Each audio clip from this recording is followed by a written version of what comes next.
आपको कुछ banking frauds के बारे में बताऊंगा। तो सबसे पहला बैंकिंग फ्रॉड तो बहुत बार ये होता है कि जब भी आप बैंक्स में जाते हैं आपको बोलते हैं बैंक का लंच टाइम है। ऑफिशियली बैंक का कोई भी लंच टाइम नहीं होता है। As per the RBI guidelines कोई भी बैंक का ऑफिशियल कोई लंच टाइम नहीं होता। कोई भी कस्टमर बैंक में कभी भी एंटर करके अपनी क्वेरी रिजॉल्व करवा सकता है। बैंक के एम्प्लॉयज़ को अपना लंच ऑन रोटेशन बेसिस पे लेना पड़ता है। इसका मतलब बैंक फुल टाइम ऑन रहेगा।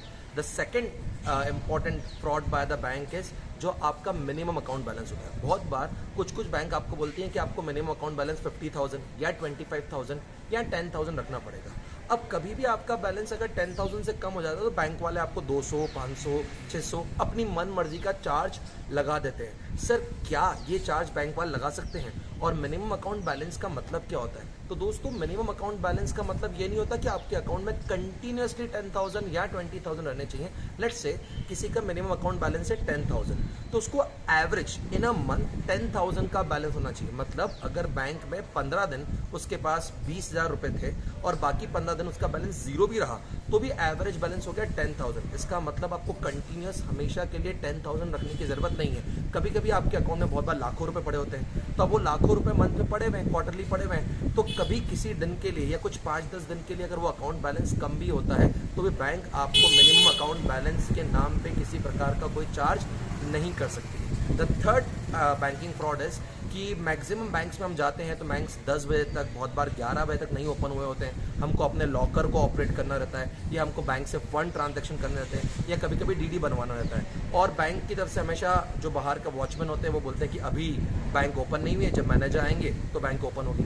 As per the RBI guideline India में ऑपरेट करने वाली सारी बैंकों को 9 और 9:30 एट मोस्ट 9:45 तक ओपन हो जाना चाहिए। कोई भी बैंक पर्सन आपको इस बात के लिए किसी भी सर्विस के लिए डिनाई नहीं कर सकता कि अभी स्टाफ नहीं आया है या एम्प्लॉयज़ नहीं आए या मैनेजर नहीं आए। The fourth banking fraud is on the saving plus account. ये बहुत बड़ा फ्रॉड है, इसके बारे में बिल्कुल ध्यान से सुनिएगा।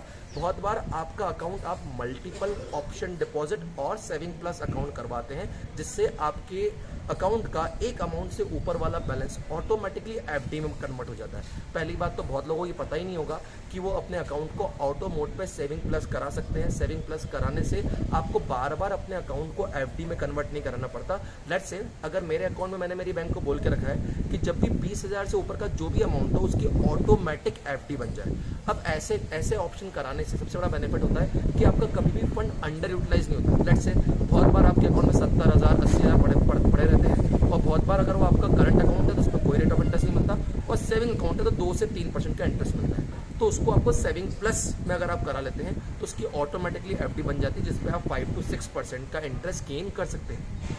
अब इसमें एक बहुत बड़ा फ्रॉड होता है कि जब बैंक्स बहुत बार आपको इंटरेस्ट का कोई कैलकुलेशन चार्ट भेजती ही नहीं है। बैंक अनोनिमस डेट पे किसी भी डेट पे किसी भी हिसाब से इंटरेस्ट क्रेडिट कर देती है। क्या आपने कभी अपना इंटरेस्ट क्रेडिट चेक करा है कि आपकी कितने की एफडी बनी हुई थी, कितना पैसा आपके अकाउंट में था, एवरेज कितना बैलेंस रहा था और उस पर कितना इंटरेस्ट मिला? विश्वास मानिए ऐसे अभी करीबन एवरेज पर बैंक 100 कस्टमर हर मंथ एक कंप्लेंट को लेके आ रहे हैं कि बैंकों ने जितना इंटरेस्ट देना चाहिए था उतना इंटरेस्ट नहीं दिया है। क्योंकि बैंक बहुत बार आपको ईयरली इंटरेस्ट की जगह 14 डेज का कम रेट ऑफ इंटरेस्ट दे देती है। बैंक के नॉर्म्स होते हैं कि अगर आपका पैसा ईयरली पड़ा हुआ है तो आपको 6.5% मिलेगा और 14 डेज के लिए पड़ा हुआ है तो 2% मिलेगा।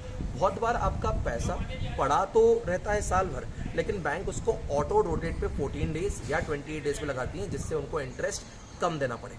फिफ्थ और सबसे बड़ा बैंक फ्रॉड होता है बैंक आपके अकाउंट में कभी भी चार्ज लगा देते हैं।